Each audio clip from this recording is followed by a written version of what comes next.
një fitore historike të zgjedhjeve nga ana jonë, rreth 9 muaj më parë, pas çeljes së të gjithë kapitujve të negociatave të antarësimit në Bashkimin Evropian, në një kohë rekord për historinë e integrimit evropiane, si edhe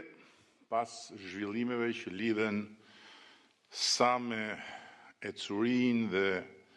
me fatin e reformës historike në drejtësi, aq edhe me rrugën e rritjes ekonomike, qëndrueshmërisë politike dhe shtetbërjes demokratike për Shqipërinë 2030 në Bashkimin Evropian. Për hir të vërtetës, unë besoj që duhet të shohim së bashku se jemi në një udhkryq të ri. Ndërkohë që ekonomia vazhdon të ecë me ritmet e parashikuara, duke afirmuar një rritje të qëndrueshme e cila për nga kohëzgjatja e saj në